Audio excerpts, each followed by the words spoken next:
Welcome to Tools of the Trade. So first a note on safety.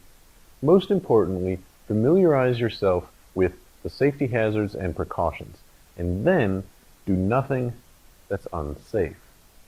So first, wear goggles. This should be obvious. Protect your eyes. A flame-resistant lab coat can protect your skin from any spills and from flames. Organic solvents, concentrated acids, concentrated ammonia should be handled in the hood. You should be wearing a respirator when handling fine powders so those powders don't get into your lungs. Clean up any spills immediately in order to prevent accidental contact by another person.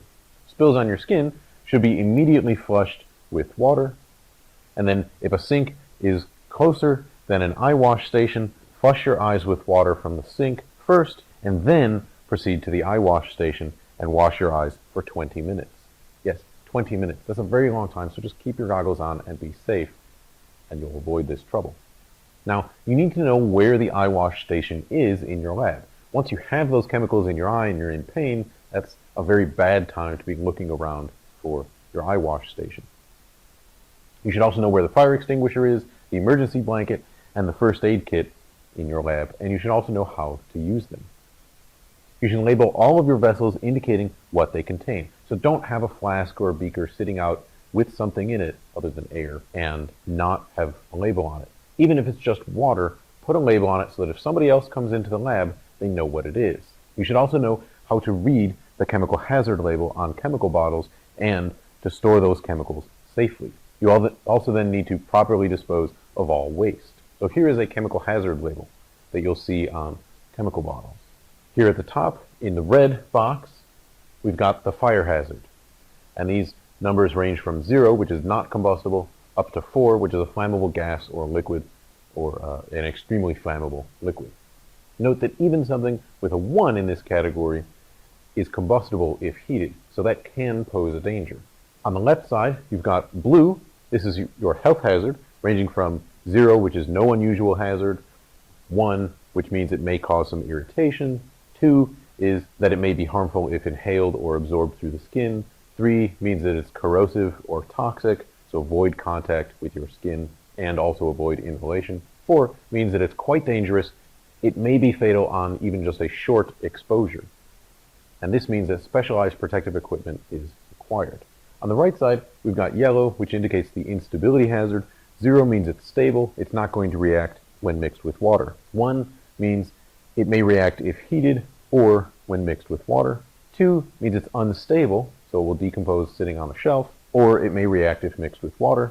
3 means it may be explosive if it's shocked, so if you drop it, it may explode, or if it's heated, or if it's under confinement, or if it's mixed with water. 4 means it's an explosive material even at room temperature. And then the white section on the bottom here tells us some other information, like a W with a line through it tells us avoid the use of water. That's something that likely is going to react with water, so we'll probably have a number higher than 0 over here in the yellow part. It'll tell you whether it will expose you to radiation, if it's an acid, if it's alkali, if it's corrosive, or if it's oxidizing. And so over here on the right, you can see an example. Here we've got a 0 on the top, so it's not a fire hazard. We've got a 3 on the left. That means it's a health hazard, it's corrosive, or it's toxic. On the right, we've got a 0, so it's not explosive. On the bottom, it says acid, and then this is a label that may be on a 37% by weight hydrochloric acid. Let's talk a little bit about your lab notebook. You should already have a good idea what goes in your lab notebook, but we'll go over some basics. In the lab notebook, it should state what you did. It should state what you observed, so what you saw or what you smelled, what you felt. If you feel that the beaker is getting warm, that should be written down. All of those observations should be in your lab notebook. It should be understandable by a stranger, not necessarily your instructor. So you need to have enough information in there that a stranger, I can take your lab notebook and hand it to anybody else that is at least roughly familiar with chemistry, and they should understand what it is that you were doing. Now you can assume that the stranger has a reasonable knowledge of chemistry, but not any particulars about your experiment. So don't just have on the page Lab 7. Nobody knows what Lab 7 is except the people in the class, and even then they may not remember. So you need to have a description about what Lab 7 is. It should be written in complete sentences, And you should record the name and location of any digital files and contain a printout of the file contents. So let's talk about massing things or weighing them. So analytical balances typically have capacities of 100 to 200 grams and readabilities of 0.01 grams to 0.1 milligrams. And here we've got an example of an analytical balance. This is a digital balance. We could also use a microbalance, which is pictured here. And these typically have a capacity of just milligrams and a readability of about 1 microgram. So if you really need to measure a very, very small amount, then you're going to use a microbalance. Now, to weigh a chemical on our analytical balance, you first need to place a clean, dry receiving vessel on the balance pan. You need to record the mass of that empty vessel with nothing in it other than air as the tare, or press the tare button to zero the balance. Now, I recommend not pressing the tare button to zero the balance. You need to know probably what the mass of that empty vessel is, because if you're going to come back later and measure the mass of that vessel with something in it, you need to know what the mass of that vessel is. So never place chemicals directly on the balance pan. Instead, take care not to spill chemicals into the workings of the balance underneath the balance pan.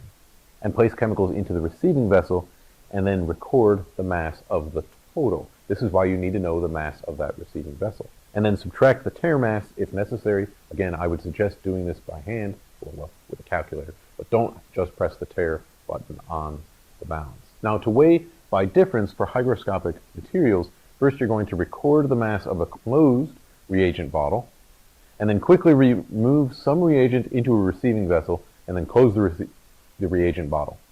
Then record the new lower mass of the reagent bottle, and then the change in mass is the mass of the reagent that you removed. Now, obviously, if you spilled some that didn't get into reaction vessel, then you now have an incorrect mass. So you need to remove that, clean out your reagent vessel, and try this all over again. So be very careful not to spill anything. Let's take a very brief look at the inner workings of an analytical balance. You can see over here the balance pan, and here we have an Erlenmeyer flask sitting on our balance pan. Then underneath that we've got a load receptor, and we have an internal calibration mass. Now note here, in this case the internal calibration mass is lifted up off of the pan that it normally would sit on, and we can place that internal calibration mass back on the pan, calibrate, and then lift it off again. So then we've got a lever here, and we've got our fulcrum, we've got a firm anchor down here that our pan is going to move on. It's typically not going to move very much, but it's going to move enough that then at the other end of this force transmitting lever, we then have some electronic circuitry. So note here, we have a permanent magnet, and we've sort of blown this up over here, where you can see we've got this coil frame that sits here, and our wire coils are going around our magnet. And so as you press down on this side of the balance pan there, then over here on this end of the force transmitting lever, it's going to move up. And on this side, we've got some circuitry that measures the position of this lever over here. And then we have some other circuitry that controls the current that runs through this coil that's around our magnet. And using that current, we keep the position of this lever in the same spot. So then by knowing what current we have to push through that coil of wire, we can then calibrate that against certain masses. And then we've got some signal processing that goes on, and we display some mass. Now, our analytical balances aren't perfect.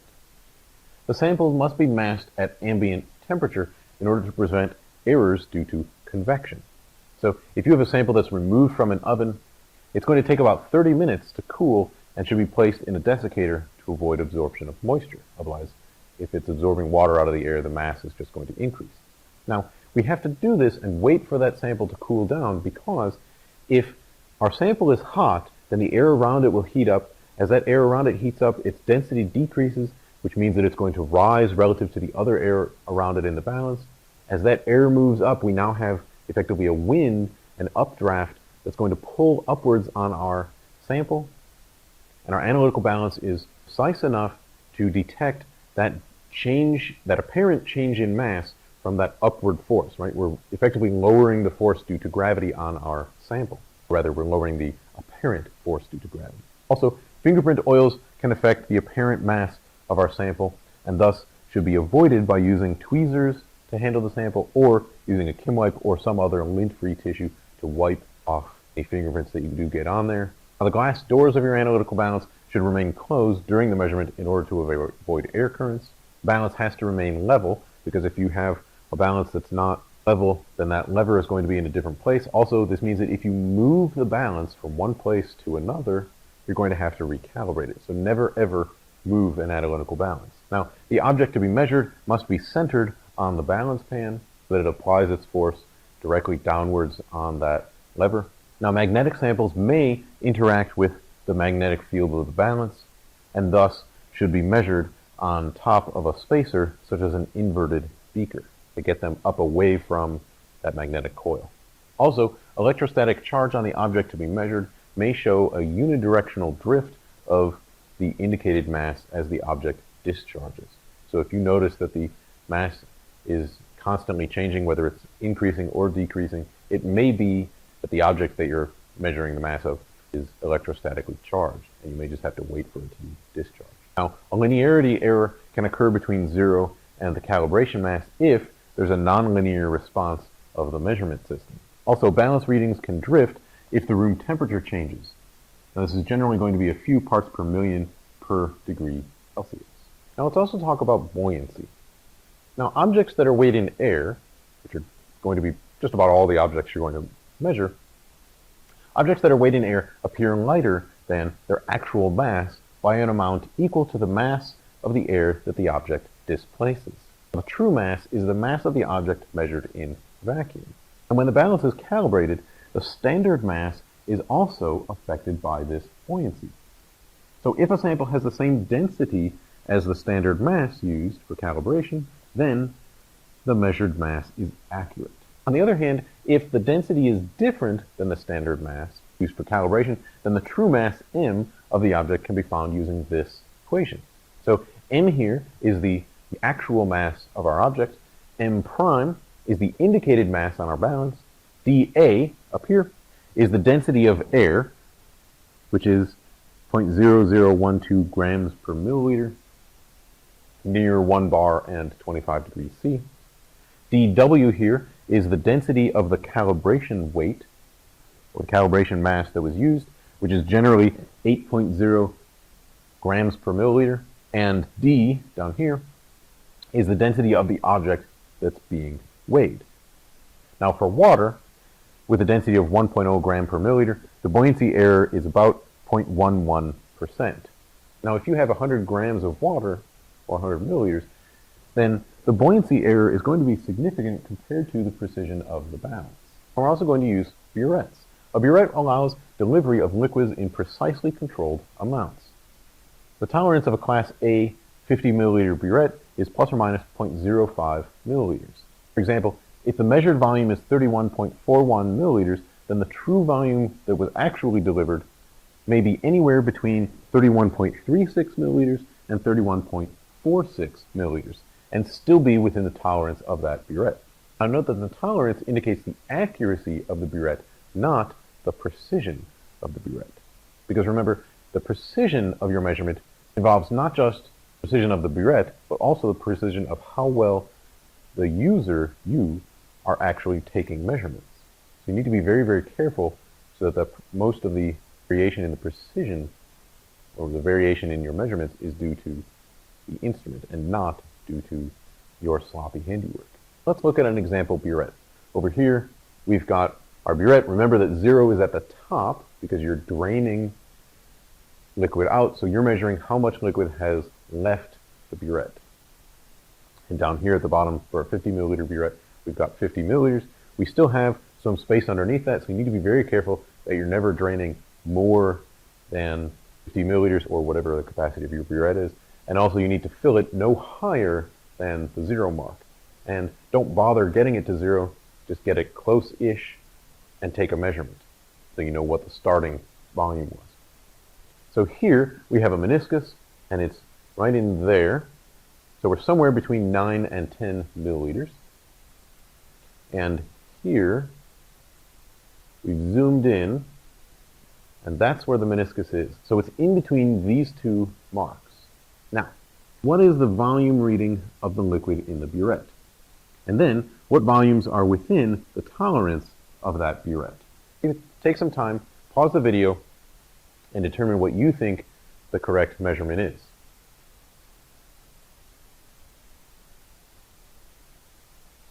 So, we know that we're between 9 and 10 milliliters, but we can get more precise than that. So, we know that we're between 9 and 10 milliliters, but we can get more precise than that. We've got some markings in between. We've got markings every 0.1 milliliter, every tenth of a milliliter. So, this one is 5. So this one is 0.5. So we're at 0.6. We're at about 9.7. Remember, we're counting from the top down, right? Because 0 is at the top, 50 is at the bottom. So 9.1 is up here, and 9.9 is here. So we're past 9.5. We're between 9.5 and 10. We're about at the 9.7 mark. And then if we look up here in the blow-up, we're just above that 9.7. So a lot of people would tend to say this is 9.72 or 9.73. But remember, we're between 9.7 and 9.6. So we're actually at 9.68 or thereabouts. Right? So let's call it 9.68. 9.68 milliliters. So now, what volumes are within the tolerance of the burette? Well, if we're going 0.05 milliliters on either side of that, that means the volumes that are within the tolerance are 9.63 milliliters to 9.73 milliliters. Now remember, when you're reading the liquid level in the burette, your eye must be at the same height as the meniscus. If your eye is not level with the meniscus, you will introduce a parallax error. Now, black tape on a white index card may help you with observing a meniscus. The bottom of the meniscus will turn dark as the black spot is moved up from below the meniscus, and that then lets you see that black spot against the white index card. Now, because the key with a burette is to obtain the difference between two measured volumes, the initial volume and the final volume, it's important that the measurements be made in exactly the same way. So if you're working with a partner, make sure the same person is taking the initial and the final measurement. Now, I really recommend both of you should be taking both the initial and final measurements. You should then be comparing those. You should ideally agree on your measurements. Now, always estimate the measurement to the nearest tenth of the smallest graduation marks. So on our example, we had graduation marks at the tenth of a milliliter. A tenth of a milliliter is 1/100th of a milliliter. So that's why we're estimating to 1/100th of a milliliter. So for a 50 milliliter burette, the smallest graduations are 0.1 milliliters, a tenth of a milliliter. So the reading should be estimated to the nearest 100th of a milliliter. Now, less than 1 drop of titrant can be added to your analyte by carefully allowing just a portion of a drop out of the end of the burette, then closing the stopcock, touching the inside of the receiving flask to the bottom of the burette and allowing the drop to sit on the side of the flask, and then carefully tipping the flask so that the drop comes into contact with the bulk solution. Now, you need to be sure that you're removing the air bubbles from the burette, either above or below the stopcock. Because if those bubbles are in there and then later come out, you're altering that volume measurement.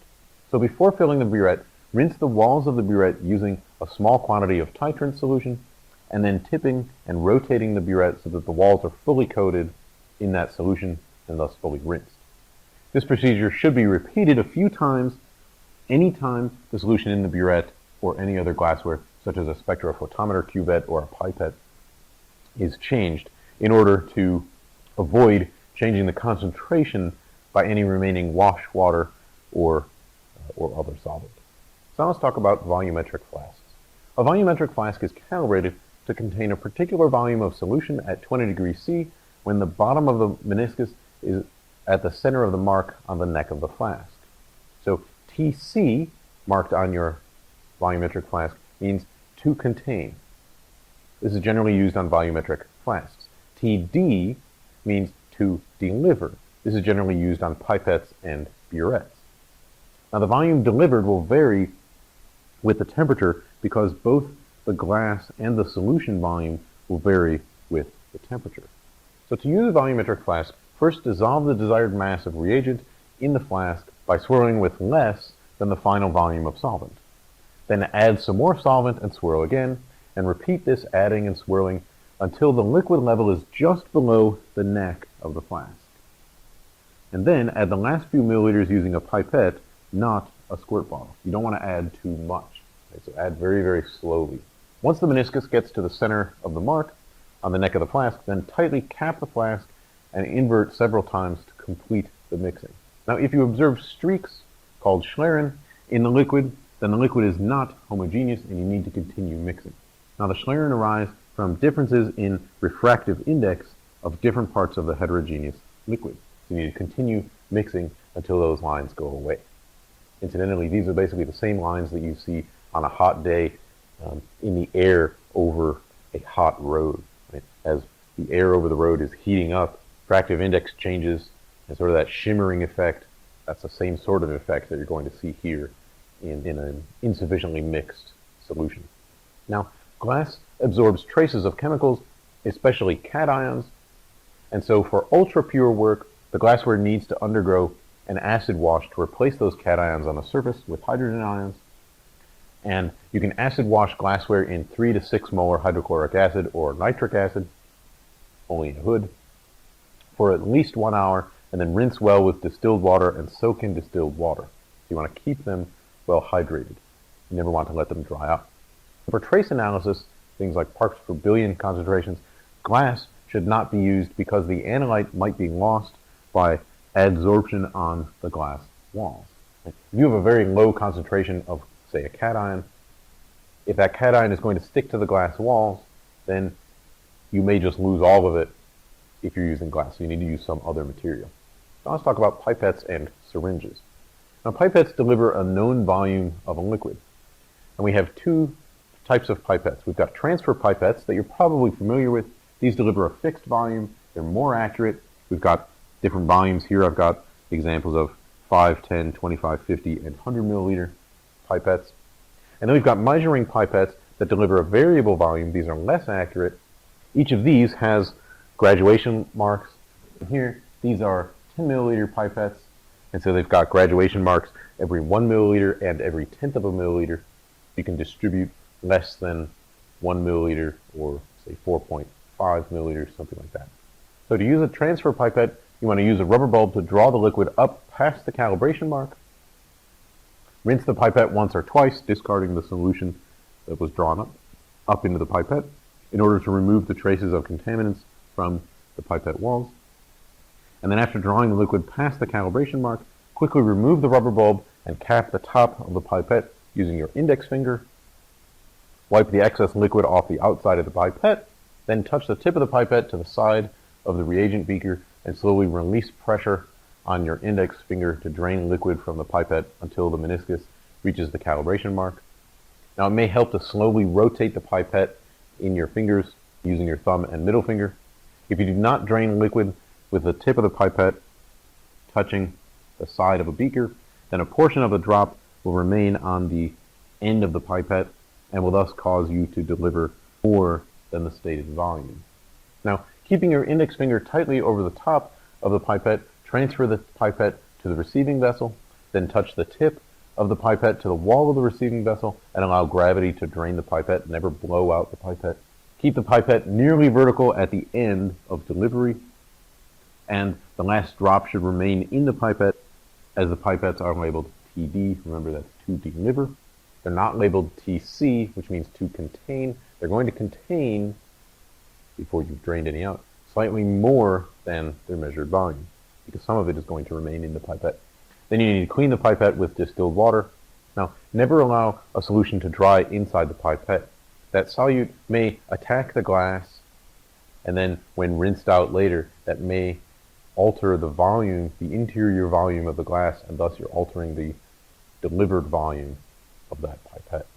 Now we use filtration in gravimetric analysis to remove a precipitate from the mother liquor. The portion of the mother liquor that passes through the filter is called the filtrate.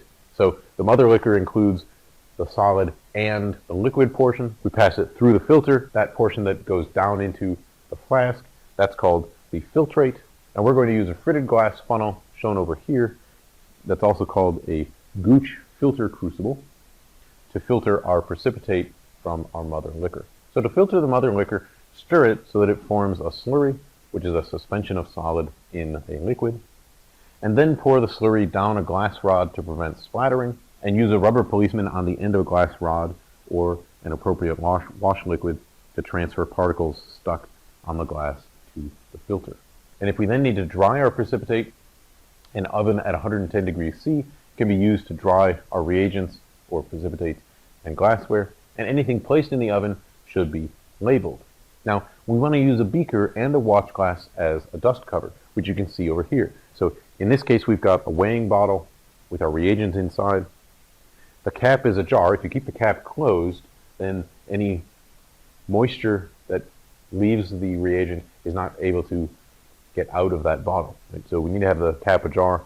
And then we've got a beaker for additional stability because that weighing bottle is not particularly wide. And inside our oven, we've got wire racks. We want to be covering multiple wires so that we don't have our bottle tip over. And then we have a watch glass sitting on top to prevent any dust from getting down into our reagent. When you then go to remove the object from the oven, it should then be placed in a desiccator to cool so that it doesn't just reabsorb water. Now let's talk about calibrating our volumetric glassware. The volumetric glassware is certified by the manufacturer to deliver the stated volume plus or minus some tolerance. Now your individual piece of glassware, however, may consistently deliver more or consistently deliver less than the stated volume. And thus, your glassware needs to be calibrated. The glassware is calibrated by measuring the mass of water that is delivered. Now, we must account for thermal expansion of solutions and glassware with changing temperature. And to do so, you must know the temperature of the lab when the solution was prepared and the temperature when the solution is used. Now, water expands 0.02% per degree Celsius near 20 degrees C. And the concentration of a solution is proportional to its density. So we can correct for our thermal expansion using this formula, where C prime and D prime are the concentration and density at temperature T prime, and C and D are the concentration and density at temperature T. Now remember that if you break or lose your volumetric glassware, you'll have to perform a new calibration on your new volumetric glassware. So take good care of your glassware to save yourself some work. Let's talk about computers and spreadsheet programs or Microsoft Excel generally. So computers have become quite common in analytical chemistry. Using Excel to perform our calculations allows us to increase our sample sizes with little additional computational effort, and this allows us to vastly decrease the uncertainty in our results. It also allows us to perform analyses that may have been impractical without computers, such as multivariate analysis.